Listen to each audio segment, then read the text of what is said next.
नमो अरिहंताणं।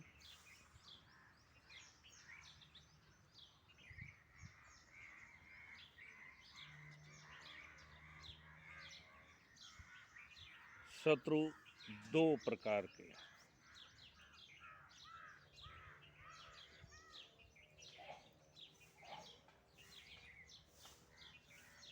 और निश्चयात्मक दृष्टि से देखें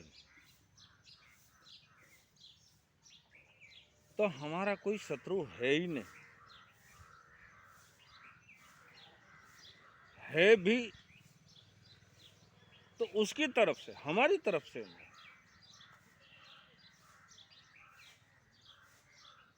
लेकिन फिर भी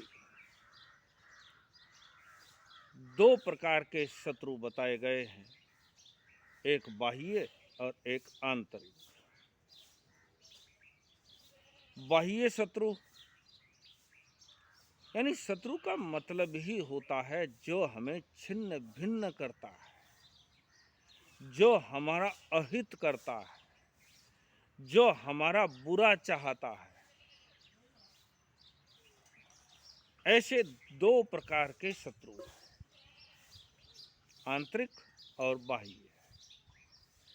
आंतरिक यानी जो हमारी आत्मा पर कुठाराघात करते हैं, और बाह्य जो हमारे शरीर पर, जो हमारे वैभव पर, यानी हमारा बाह्य दृष्टि से आत्मा का कोई संबंध नहीं, आत्मा का वो कुछ बिगाड़ भी नहीं सकते, क्योंकि आत्मा का बिगाड़ने वाला तो आंतरिक शत्रु ही होता है। और आंतरिक शत्रु क्रोध, मान, माया, लोभ, ये चार मुख्य रूप से शत्रु माने हैं आंतरिक शत्रु।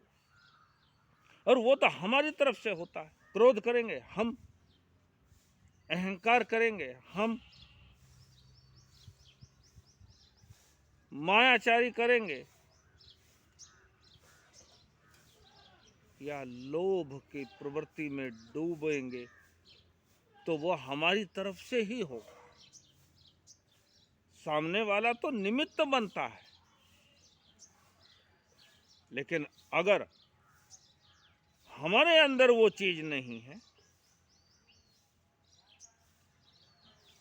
तो हमारा अहित नहीं हो सकता।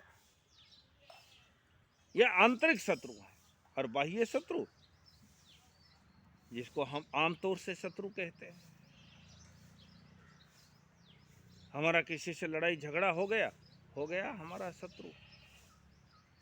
किसी ने हमारा धन लूट लिया तो हो गया हमारा शत्रु। ऐसे अनेक प्रकार के शत्रु, लेकिन बाह्य शत्रु हमारा कुछ बिगाड़ने में समर्थ नहीं है। और जो बिगाड़ सकते हैं, जैसे धन लूट लिया तो हमारा धन छीन लिया, लेकिन उस धन के पीछे हमारा क्या गया? अगर हमने क्रोध नहीं किया तो हमारा क्या गया? हमारी आत्मा का कुछ भी बाह्य शत्रु बिगाड़ नहीं सकते। इसलिए अरिहंत,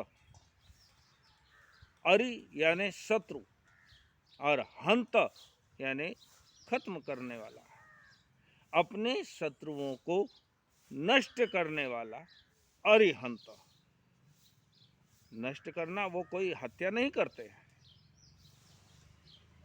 अपने आंतरिक शत्रुओं को जिन्होंने समाप्त कर दिया, उन्हीं को तो अरिहंत कहा जाता है। तो ये जो बाह्य शत्रु हैं या आंतरिक शत्रु हैं, आंतरिक और बाह्य दोनों ही प्रकार के शत्रुओं से हम किनारा कर लें।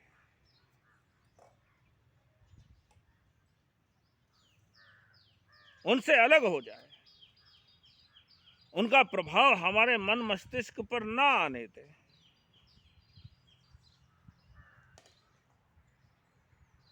तो ना आंतरिक और ना बाह्य किसी भी प्रकार के शत्रु हमारा कुछ भी बिगाड़ने में समर्थ नहीं है। तो हम सुन रहे हैं क्रोध के विषय में, लेकिन आज हम जानेंगे दूसरा। पहला क्रोध, दूसरा मान यानी अहंकार। ज्ञानियों ने कहा है, अहंकार करने जैसा तुम्हारे पास क्या है? जिस चीज के ऊपर तुम अहंकार करते हो वो चीज तो नष्ट होने वाली है, वो चीज तो तुम्हारे से छूटने वाली है। फिर अहंकार करने जैसा इस दुनिया में है क्या? रावण ने अहंकार किया था, मेरी सोने की लंका, सारे देवता मेरे यहां नौकर,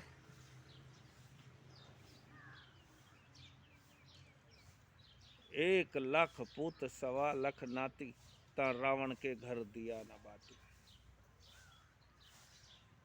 सब कुछ नष्ट हो गया, आज उसकी कोई पहचान नहीं है। कौरवों ने अहंकार किया था, ये 5 पांडव हमारा क्या बिगाड़ेंगे, हम सगे भाई ही 100 और 5। उनका अहंकार भी टूट गया।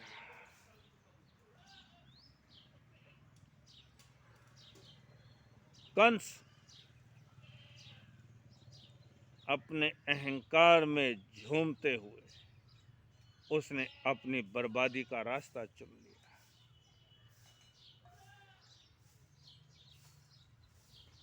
अपने ही भांजे कृष्ण के हाथों मारा गया।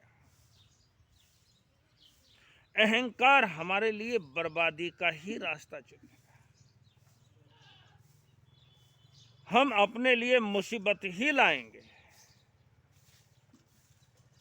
तो अहंकार करने जैसा कुछ भी इस दुनिया के अंदर नहीं है।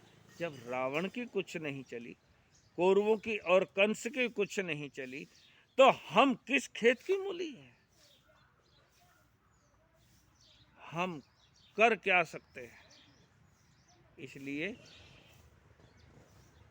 दूसरा शत्रु अहंकार, अहंकार के वशीभूत हम अपने आप को बर्बाद ना होने दें।